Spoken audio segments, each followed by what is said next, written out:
요한복음 15장 포도나무의 비유는 여러분 너무 잘 아시죠? 우리 주보지도 지금 포도나무가 있잖아요. 딱 보면 아하, 열매 맺어야지라고 우리가 즉각적으로 반응할 수 있는 그런 본문입니다. 너무나 익숙하고 어릴 때부터 들어왔습니다. 주일학교 때도 성경 공부 때도 또 설교 시간에도 수없이 들어왔습니다. 그런데 너무 익숙하다 보니까 어쩌면 우리가 가장 중요한 핵심을 놓치고 있는 것은 아닐까.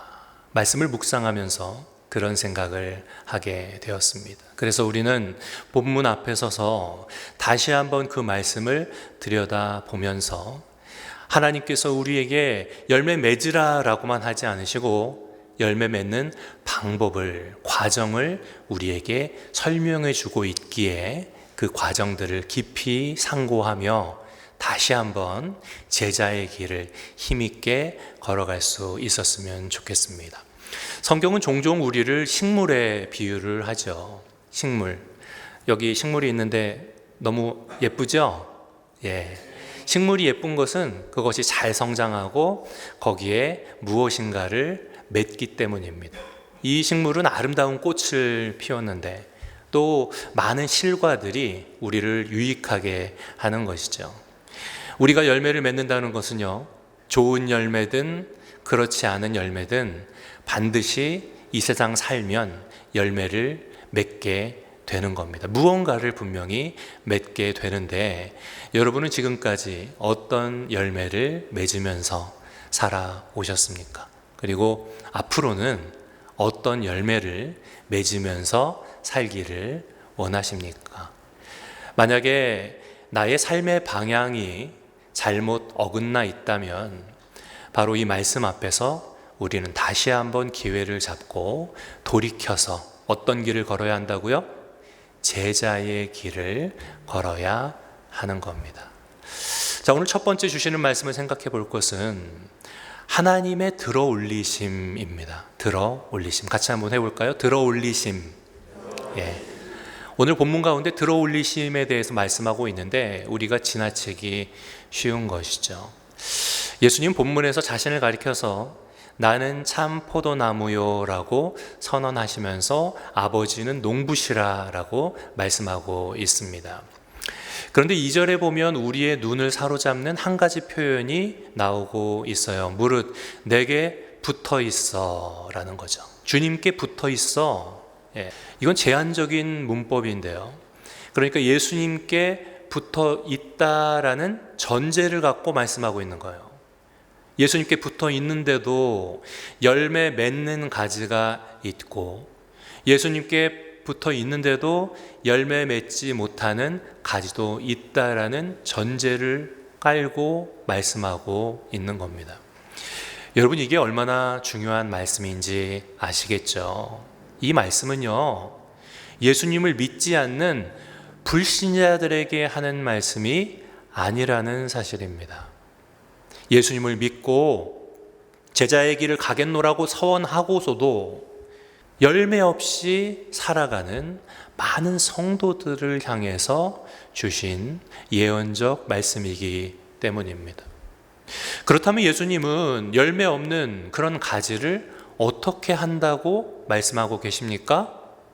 2절 앞부분에 보니까 그것을 제거해 버리시고, 너무나 무서운 말씀이죠. 그런데 여러분, 이 원문 성경을 보면 이 헬라어로 아이로란 표현이 쓰이고 있는데 이것은 잘라낸다라는 뜻이 아닙니다. 여러분, 이 단어는요, 성경에 여러 군데서 쓰이고 있는데 대표적으로 마태복음 9장에 보면 중풍병자에게 예수님께서 너의 침상을 들고 가라 할 때 이 아이로란 말이 쓰이고, 또 마태복음 11장에 보면 내 멍에를 메고 내게 배우라, 멍에를 메다라고 할 때 이 아이로가 쓰이고 있습니다. 그러니까 이 본문에서 저 해석은 제거해 버리시고가 아니라 들어 올리시고라고 번역해야 맞는 표현이라는 사실이에요. 이걸 이스라엘 포도 농부들의 그 농작법을 보면 더 이해하기가 쉬운데요. 포도나무라는 것이 가지가 길어지면 늘어지게 되지 않습니까? 그래서 늘어지면 땅바닥 속에 파묻히고 거기에는 광야니까 많은 바람이 불잖아요. 흙 속에 묻히게 됩니다. 그러면 그 가지는 열매를 당연히 맺을 수 없어요. 그때 농부는요, 그 가지를 잘라내는 것이 아니라 조심스럽게 다시 들어 올려서 지지대에 그것을 묶고 고정해 줍니다. 그리고 흙먼지를 깨끗이 닦아주고 다시 햇빛을 잘 받아 다시 한번 기회를 주는 겁니다. 여러분, 그렇습니다. 주님께서는 주님께 붙어 있으면서 열매 없는 가지들을 향해서 하시는 일이 바로 들어 올리시는 일을 하신다라는 거예요. 이것은 성경 다른 곳에도 보면 그 마음, 주님의 마음을 알 수 있는데, 누가복음 13장에 포도원 지기가 주인에게 간청하죠. 주인이여, 열매가 당장 없지만은 금년에도 그대로 두소서. 내가 두릅하고 걸음을 줄이니. 다시 한번 기회를 달라고 간청하는 그것이 바로 우리를 향하신 주님의 마음이십니다. 우리 죄성으로 인해 우린 자꾸만 세상으로 돌아가려고 합니다. 세상에 묻혀서 땅 속에 살며 하나님을 잊어버린 것 같은 삶을 살아가는 성도들도 많이 있습니다. 그런데 그들은요, 버려져야 할 대상이 아니라는 겁니다. 주님은 지금도 그들을 불쌍히 여기시며 그들을 위해 중보하시며 한 번 또 다시 기회를 주고 계신다. 목회하다 보면 절망의 바닥에서 헤매면서 돌아오는 성도들을 많이 보게 됩니다. 방황하다가도 다시 주님 앞에 회복되고 돌아오게 됩니다. 왜냐하면 하나님은 실수가 없으시고, 할렐루야, 하나님은 반드시 그를 회복시키시기 때문입니다. 그러므로 우리도 연약한 지체를 대할 때 주님께서 나를 참아주시고 기다려 주셨던 것, 그 마음을 기억하면서 그가 다시 일어날 수 있는 그때를 우리는 기도하며 기다려야 하는 겁니다. 포기하지 않으시는 하나님의 놀라운 그 은혜에 우리도 힘입어서 위로하고 격려하는 그와 같은 제자의 길을 걸어가야 될 줄로 믿습니다. 부디 올 한 해 남은 시간들도 여러분들의 삶 속에 다른 이들을 회복시키는 그 치유의 역사가 풍성하게 임하실 수 있기를 주님의 이름으로 축원합니다. 자, 그러면 들여 올려진, 다시 기회를 받은 가지들, 분명히 해야 할 일이 있죠. 거기에서 멈춰선 안 되는 겁니다. 들어 올려주시고 다시 기회를 주셨다면 무엇을 해야 할까? 바로 성장과 성숙, 그리고 열매를 맺어야 하는 겁니다. 여러분, 열매를 맺기 위해서 다음 단계를 우리 주님께서는 설명해 주고 계세요. 그것은 바로 다듬으심입니다. 들어 올리셔서 기회를 주시고 주님께서는 다듬어 주신다. 2절 하반절 말씀을 보면 무릇 과실을 맺는 가지는 더 과실을 맺게 하려 하여 그것을 깨끗하게 하시느니라 라고 말씀하고 있습니다. 이 깨끗하게 하신다라는 표현은 신약 성경 전체에서 단 한 번, 바로 오늘 본문에만 쓰인 단어인데, 이 단어도 역시 당시에 농부들이 사용하던 단어였습니다. 영어 성경 NIV나 뉴라이프 버전이라든지 새 버전들을 보면 이것을 그렇게 쉽게 번역을 했어요. 주님께서 가지치기 하신다라고요. 여러분, 왜 열매 맺어야 할 가지를 가지치기 하는 줄 알고 계세요? 나무 키우시는 분들은 아마 눈치를 채셨을 텐데, 제가 직전에 타주에서 살 때 사택의 뒷마당에 사과나무가 한 그루 있었습니다. 그런데 가지가 얼마나 무성했는지, 이파리랑 정말 나무 기둥이 보이지 않을 정도로 무성하더라고요. 그래서 가을이 되니까 거기 열매가 맺히기 시작해요. 그래서 먹을 것이 좀 있나 해서 가까이 다가가서 살펴보니까 쓸만한 열매가 있어요, 없어요? 하나도 없더라고요. 요만한 손마디 하나만한 그런 작은 사과들이 얼마나 가득했는지 몰라요. 영양분이 너무나 많은 가지로 분산되었기 때문에 쓸만한 것을 수확할 수 없었던 겁니다. 여러분, 잔가지들을 정리해 주어야만 정말 실한 가지에 영양분이 집중돼서 정말 쓸만한 탐스러운 열매가 맺히게 되는 겁니다. 여러분, 우리의 영적인 삶도 마찬가지입니다. 예수님께서 3절에서 말씀하시죠. 내가 너에게 일러준 말로 이미 깨끗하여졌으니. 여러분, 이 말씀을 하시던 그 순간을 생각해 보세요. 지금 계속적으로 배경이 어떻습니까? 예수님의 유언의 말씀이에요. 마가의 다락방에서 십자가를 앞두고 정말 가장 중요한 핵심 메시지들, 제자의 길을 우리에게 설명해 주고 있는 것이에요. 그런데 제자들은 예수님의 그 말씀이 어떻게 평상시처럼 은혜롭게 들리기보다는 너무나 힘들고 어렵게 그 말씀을 대하고 있었을 겁니다. 주님이 이제 떠나가신다 하셨기 때문이에요. 그런데 여러분, 그것은요, 고난의 소식이었지만은 그 말씀, 곧 십자가가 제자들을 연단하고 깨끗하게 해서 훗날 더 많은 열매를 맺게 하시려는 것이었다라는 사실입니다. 히브리서 12장 11절 말씀에 보면 그것을 그렇게 확인해 줍니다. 무릇 징계가 당시에는 즐거워 보이지 않고 슬퍼 보이나 후에 그로 말미암아 연단받은 자들에게는 의와 평강의 열매를 맺느니라. 연단받는 자들은 이후에 의와 평강의 무엇을 맺는다고요? 열매를 맺게 된다. 여러분, 그렇습니다. 사탄 마귀의 시험은 우리를 넘어뜨리려는 걸림돌이지만 하나님 주시는 연단은 우리를 성장시키는 디딤돌입니다. 하나님 열심히 신앙생활 하는데 왜 이런 어려움이 있습니까? 왜 이런 고난이 있습니까? 여러분, 섭섭하신 마음 압니다. 충분히 이해할 수 있어요.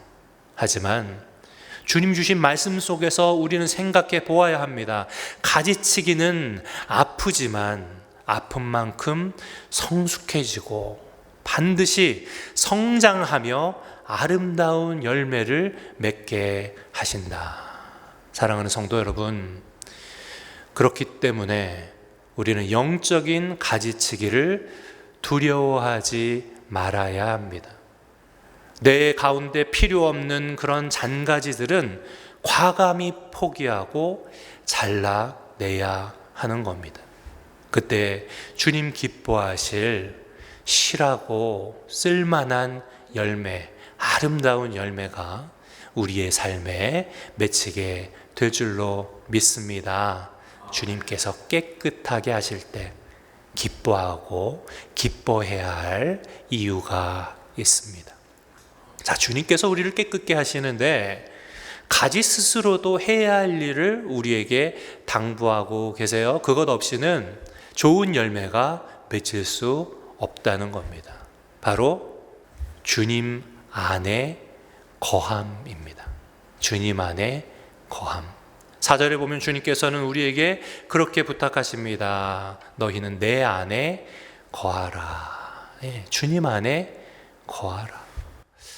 여러분, 15장을 깊이 있게 읽어보시면 이 거하라라는 표현이 무려 10번이나 반복되고 있다는 사실을 알 수 있습니다. 요한복음 15장 안에서 주님 안에 거해야 된다라는 그 말씀이 계속적으로 반복되고 있는 것이에요.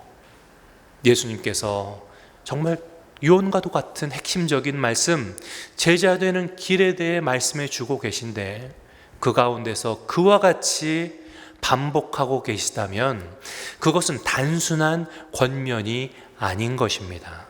그것은 제자의 길에 있어서 정말 생명과도 같은 방법을 알려주고 계신 겁니다. 여러분, 거한다라는 이 말씀 무슨 말씀인지 아시지요? 포도나무와 가지의 관계를 생각해 보아야 합니다. 가지는 포도나무 그 줄기에 붙어 있을 때만 생명이 흐를 수 있는 것이에요.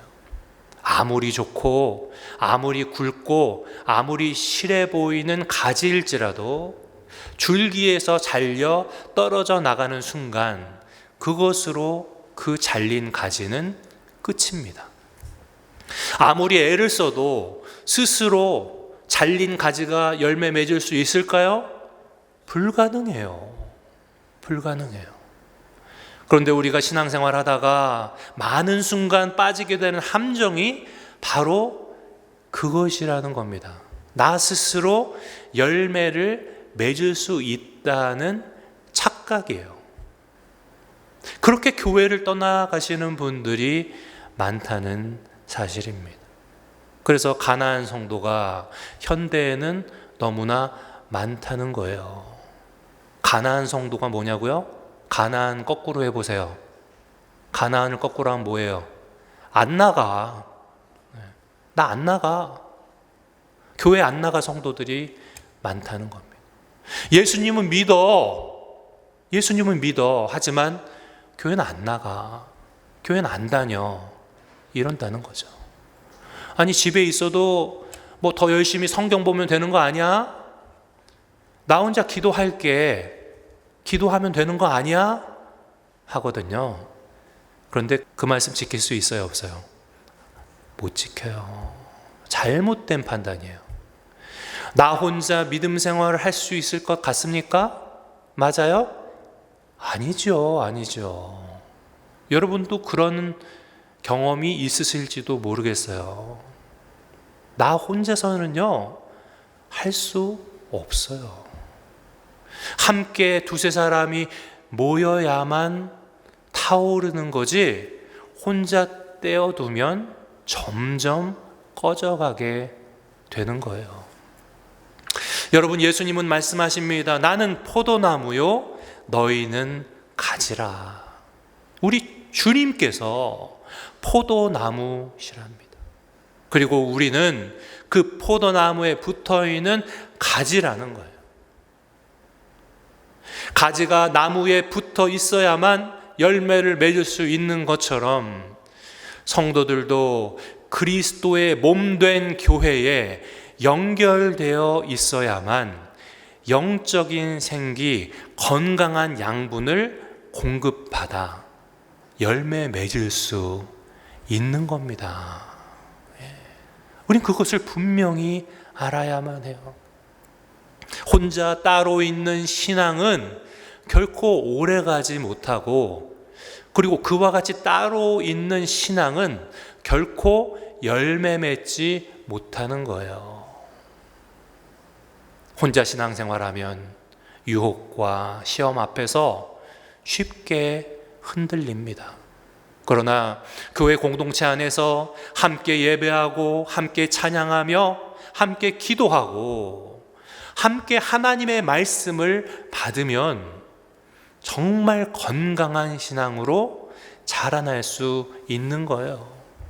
그래서 처음에는 얕은 물처럼 쉽게 흔들리고 파도치는 그런 연약한 신앙일지라도 계속적으로 말씀을 듣고 말씀을 품고 기도하는 생활을 하면 깊은 시면의 바다처럼 흔들리지 않는 믿음으로 나아갈 수 있는 겁니다. 전도서 4장 12절에는 그렇게 말씀합니다. 한 사람이면 패하겠거니와 두 사람이면 맞설 수 있나니 세 겹줄은 쉽게 끊어지지 아니하느니라. 하나면은 쓰러져요. 둘이면은 모을 수 있고요. 셋이면은 절대로 끊어지지 않는 겁니다. 제가 여기 이사 와서 이 풀러턴에 있는 크레이그 공원에 갔습니다. 거기 가니까 그 레드우드라는 나무 산책로가 있습니다. 이 나무는 높이가 100m가 넘고 수천 년을 사는 세계적인 거목이에요. 이것이 이 삼나무가 저쪽에 국립공원에 있는데 그 인증서를 받아서 관리 책임을 받아서 남가주의 풀러튼 그 크레이그 공원에만 레드우드 산책로를 만들어놨어요. 못 가신 분들은 한번 꼭 가보시기 바랍니다. 엄청난 거목입니다. 여러 사람들이 손잡아야만 할 정도요. 그런데 이 레드우드의 뿌리는요, 우리 생각처럼 그렇게 깊지 않다는 겁니다. 심지어 산불도 그것을 태울 수가 없어요. 산불이 여러 번 지나간 흔적들이 가보시면 국립공원에 보면 볼 수 있는데, 그렇게 거대한 나무인데도 뿌리가 그렇게 깊지 않다는 거예요. 그런데 이 나무가 수천 년을 살 수 있는 비결은요, 뿌리가 옆으로 뻗어나가서 서로 뿌리가 연결이 돼 있어요. 그래서 이 수천 년을 사는 이 나무는 혼자 한 그룹씩은 절대로 못 살고 여러 나무가 함께 연결돼 있을 때 수천 년을 버티게 된다는 겁니다. 저는 그 공원을 가서 산책하면서 굉장히 깊은 묵상을 하게 되었습니다. 바로 우리네 신앙도 이와 마찬가지이기 때문입니다. 많은 이들이 함께함에 대해서 귀한 마음을 갖지 못해요. 그래서 나는 혼자 믿겠다라고 쉽게 말하기도 합니다. 그러나 하나님은 우리를 홀로 신앙생활하도록 부르지 않으셨다는 사실입니다. 예배 공동체 안에서 함께 기도하며 함께 서로를 붙들어 주도록 부르셨습니다. 교회는 주님께서 핏값으로 세우신 예배 공동체입니다. 그러므로 우리는 성령의 하나 되게 하심을 힘써 지키며 함께 예배하며 서로 사랑하여 말씀이 삶 속으로 전파되어지는 아름다운 역할을 감당해야 하는 겁니다. 그렇게 우리가 주님 안에 거할 때 주님의 약속이 이루어지는 거예요. 요한복음 15장 7절에 말씀하시기를 너희가 내 안에 거하고 내 말이 너희 안에 거하면 무엇이든지 원하는 대로 구하라. 그리하면 이루리라. 이것이 바로 능력 있는 크리스찬의 기도의 비밀이었어요. 따로 있는 것이 아닙니다. 오직 주 안에 함께 거할 때 거기에 놀라운 능력이 임하게 되는 겁니다. 주님께 거할 때 구할 수 있고 거하며 구할 때 이루어집니다. 이루어질 때 무엇을 맺어요? 열매를 맺을 수 있는 거예요. 열매를 맺을 때 하나님이 영광을 받으시는 교회가 되는 겁니다. 부디 사랑하는 성도 여러분, 하나님께서 주시는 이 귀한 영적 비밀을 우리의 마음속에 품고 계속적으로 모이기를 힘써 애쓰는 저와 여러분 되셔야 될 줄로 믿습니다. 오늘 말씀을 맺으려고 합니다. 영국의 유명한 작가로 알고 계시죠? 존 버녀는 이 세상을 장망성이라고 불렀습니다. 장망성이라는 것은 장차 망할 성읍이라는 뜻입니다. 여러분, 이 세상이 영원하지 않다는 것을 정말 알고 계십니까? 정말입니까? 그렇다면 살아가는 방식이 달라지게 됩니다. 결국은 불타 사라져 버릴 것들에 무엇인가를 쌓아 놓으려는 땅의 욕심을 내려놓게 됩니다. 소유의 영혼의 뿌리를 두지 않고 영원을 향해서 오늘을 살게 되는 겁니다. 그래서 복음을 전하는 그 사명을 감당하는 사명자의 삶을 살아갈 수 있는 것이에요. 그래서 본문의 마지막 8절은 이 모든 것의 목적지를 저와 여러분들에게 그렇게 가르쳐 주십니다. 너희가 과실을 많이 맺으면 내 아버지께서 영광을 받으실 것이요 너희는 내 제자가 되리라. 주님께서는 끊임없이 우리에게 기회를 주시고 다시 들어올려 주십니다. 그리고 다듬어 주십니다. 우리는 주님께 붙어 있기만 하면 되는 것이에요. 열매는 주님께 붙어 있을 때에만 맺힐 수 있기 때문입니다. 그러므로 부디 하나님과의 깊은 동행에 힘쓰십시오. 더욱더 힘내어서 모이고 더욱더 힘내어서 함께 되고 함께 기도하고 함께 말씀을 받을 때에 우리는 주님 기뻐하실 많은 열매를 맺게 되는 것입니다. 그렇게 하나님께 영광을 돌려드리는 제자의 길 모두 다 함께 걸으시다가 영광 중 주님을 배웁기를 구주 예수 그리스도의 이름으로 축원합니다.